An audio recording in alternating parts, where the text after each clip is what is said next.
back to your hour. Joining us now is Jamie Whitfield, who is my associate producer, my video editor. She keeps me from having to take work home, which is a wonderful thing. She's also a recovering addict, and because of that, she feels like she has gained a lot of acceptance, a lot of just a lot of growth through her recovery, and she wants to share that with other people who might be in need of that type of service. So what did you want to talk about today? Actually, acceptance. Acceptance, okay. I just know, life throws us, problems and situations in our life that, instead of, working against the grain, just working against the situation, it's just so much better just to accept what's going on and stay, get into the solution, not stay into the problem, find the best way to fix whatever's going on, whatever's been brought to your way, and just accept it. I know for me in recovery, based thinking the acceptance, once you accept the fact that, you are powerless and you need to surrender, it just seems like you start growing on a different spiritual level when you are able to accept things the way they are. It is what it is, basically, it is what it is. When you say you're powerless, you mean you're powerless when it comes to your addiction. Yes, Yeah. indeed, thank you. Being powerless over my addiction and basically that my life did become unmanageable. It's manageable now, Yeah. because with Almost. That, yeah, almost. But with the acceptance, you surrender to the facts. I can't change the fact that I am a recovering addict. And I will forever. It's a process. It's a thing, something that every day I have to make a choice, either to use or not use, or either to use the tools that have been given to me throughout my journey and my new way of life, or not use them. It's very simple, and it's with any addiction, with Sugar. Sugar.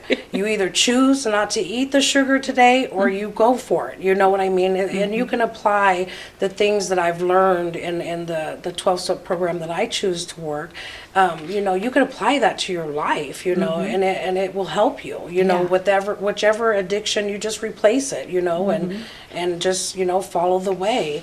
I just know that, for me with acceptance as well, basically, when we learn to accept something, the invasion and the denial, it turns into reality, and clarity, basically. Once you're able to accept things for what they are, and be able to accept, we just have to go with it. The world there's situations and there's things and things that go on in the world that we have no control over. And if we can accept that, you're well on your way, and sometimes when you're fighting against the frequencies or the waves of the world, that are being present to you, that's where you're just wasting a whole lot of energy for nothing. Yeah. You have to get into the solution and not stay stuck in that problem. Right. Well, and it affects all your relationships as well. Yes, it does. Yes. And so even with that being said, I know that, for me today, my message is really for someone that's dear to me. He's struggling with life on life's terms, and he's not an addict or anything. It's one of my children, but this message is for him, that we just have to accept things for what they are. And we have to, just the outcome of the situation, that's the thing we have power of, power over. We can control the outcome because what we do is going to determine the outcome. The situation, we can't change it. We just have to just deal with life on life's terms and get into the solution. Well, and it's like what Sean was talking about with the, teaching the kids coping mechanisms.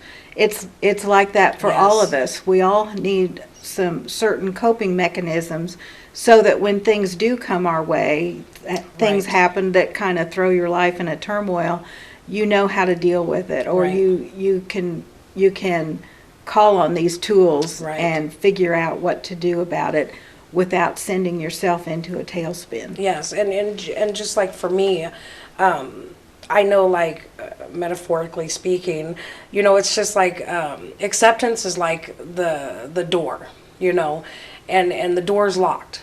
You know, and I could either choose to pry it open, you know, kick it, whatever, or I could utilize a key to the door and unlock it, and voila, you know, doesn't that seem more simpler, you know, to do it that way? But, you know, for me, when you don't have the right tools, when I was active in my addiction, nothing was real to me, you know? So kicking in that door or prying it open with the crowbar, that seemed logical. Yeah. But, you know, today for me, having the tools that I have and the acceptance I have, and even that self-acceptance, you know, I'm just going to use the key. Yeah. I'm going to keep it simple, you know.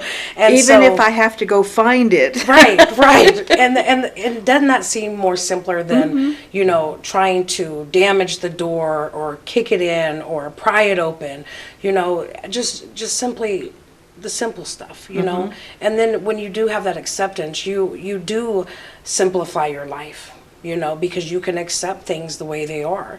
You know, I know for me in my addiction, I could not simplify my life, you know.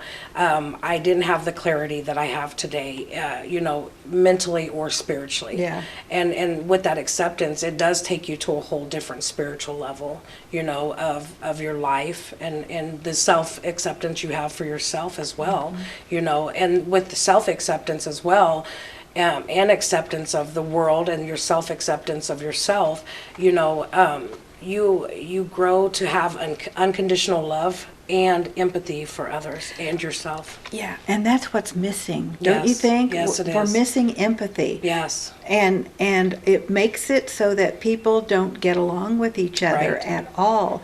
And I think we're missing that. We need to figure out how we're missing it, Right. and try to restore it. Well, and I believe that, and this is just my opinion, but I believe just from the new journey and the tools that I've been given, you know, my new way of life that I live, it majorly has something to do with their own self-acceptance. That's why people don't have that unconditional love and that empathy for others, is because they don't love themselves. Yeah, I And think if that's we true. work on ourselves first, man, we can make this world a whole better place, you know, just by changing what you think about your own self inside of you, you know. And I've come to love who I am today, you know. And before, 3 years ago, I couldn't tell you that, you know. I didn't love who I have become, you know. But today I love who I am, and so that's why I'm able to sit here today and reach out to others, you know, that are sick and suffering, you know, because I do care. You know, it's a genuine love that I have for others, and an empathy that I have for others as well. And it shows. Thank you. Well, Jamie, always a pleasure. Thanks for joining us today. Thank you for having me. And we'll be right back with Maggie Ballard, so stay with us.